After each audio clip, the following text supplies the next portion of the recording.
Well, we are down to counting the hours before kickoff of the Canadian Bowl between the Langley Rams and the Hilltops in Saskatoon. And thought this week we'd reach out to the Prairies and get a little bit of insight from one of the guys that knows a lot about Saskatoon Hilltop football and CGFL as well.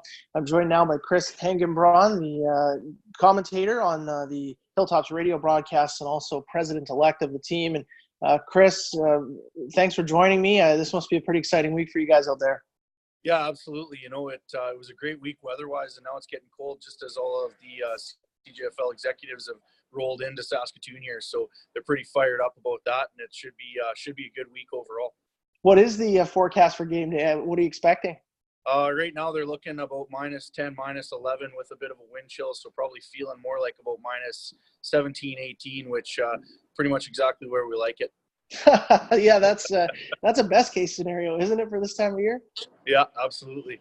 Yeah. So, I mean, obviously we're hearing all about the drive for five, the one for the thumb, and this just incredible, unprecedented streak that the Hilltops are on right now. What's the conversation there within the team, with the staff, with the coaching staff, the executive? How are you guys sort of approaching what's in front of you here? Honestly, business as usual. That's the biggest thing we continue to talk about is, never underestimate your opponent. And at the end of the day, Coach Tom Sargent does a really good job of making sure that the players are continuing to stay humble and, eye on the prize. At the end of the day, what we always talk about is the fifth-year players, right? And so, we have 9 fifth-year players this year. And, you want to finish off your career with a ring. So, that's one of the biggest things that we always continue to preach. And, at the end of the day, yeah, okay, maybe we might be the favorite, Langley coming in here as the underdog. But I was there in 2012 when we were down in Langley. And quite frankly, they kicked the crap out of us for most of the game. And we just ended up squeaking one out and pulling one out at the end there. So, it's going to be a good game. And I think most of the guys are pretty fired up about, just how close this one might be. Yeah, you talk about the 2012 Canadian Bowl, and I think that's one that certainly the Rams are, obviously completely different players. Everyone's rolled over since then, but you've got the franchise history there, if you will. What is the conversation about the Rams as far as what they do well, maybe areas where you guys think you have an advantage and things that the staff are aware of with this Rams team coming in? Well, I think obviously – when you put the blue and gold on, obviously the Rams are blue and gold as well too. There is that that intimidation factor to a point. That being said, realistically, the Langley Rams are their offense is extremely powerful. They've got some explosive players.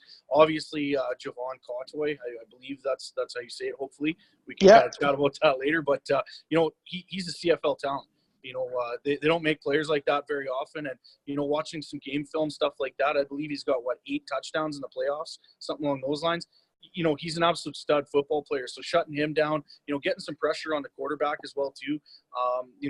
That's a huge thing for our defense.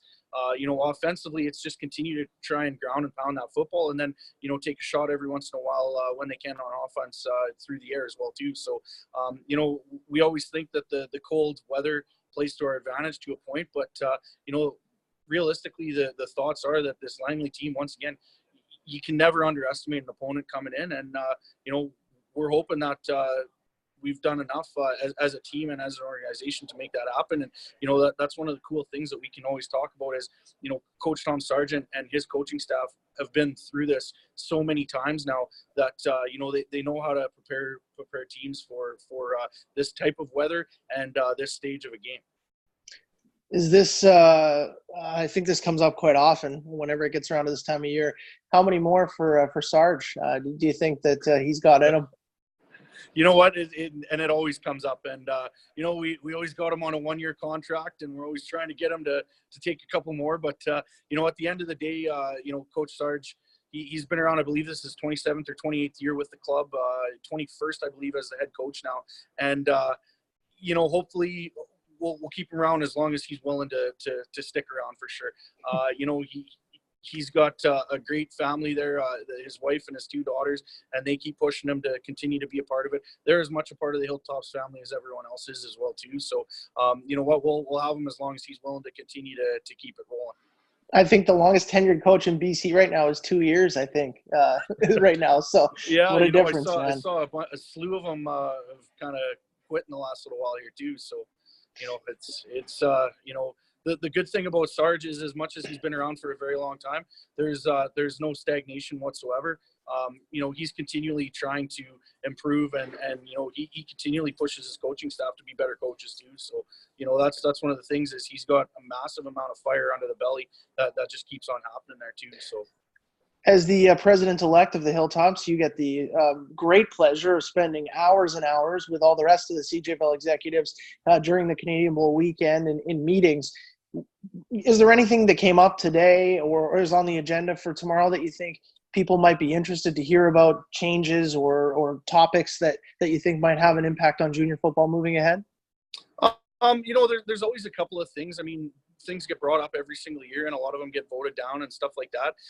You know, one of the biggest things that we're trying to do across the league right now is continue to build up all 3 conferences, you know, continue to build that parity. And so continuing to figure out different ways and listening to suggestions, you know, from everything from recruiting to coach development to player development to, you know, competitive, how do we stay competitive? You know, those are some of the things that we will be touching on. And realistically, one of the other things is just the changing media landscape, right? You know, we're very, very fortunate here in Saskatoon, where we've got a great media following, a local media following, but we know that that's not necessarily the case in some of the larger centers. So, you know, it's continuing to try and compare notes with everyone else and continue to build the league up. That's probably the number one thing, is being collaborative with everyone else. And, you know, whether it be any of those things that I just mentioned, it's making sure that, you know, everybody's got a fair shot and you know, continue to build things. I'm not trying to get any bulletin board stuff whipped up here, but do you have – put your analyst hat on maybe. Do you have a prediction, an idea? I mean, obviously the Hilltops are the favorite. Howie Zarin told me the same thing from the Langley Rams, right? So they know that too. But do you have a prediction of how you expect things might shake out on Saturday? I think, you know, I'm not going to give you a whole bunch, but I think if the Rams can get Javon Cotaway going, it's going to be a very close game. That's about as much as I'll give you, because we're not one to try and get some bulletin board material happening. So. Fair enough. Wise man, Chris, for sure. I appreciate your time very much. Try and enjoy yourself a little bit over this weekend, and thanks so much for this. It's been great. Yeah, absolutely. Thanks so much again, man. And I know we met quite a few years back, and it's good to see a friendly face once again.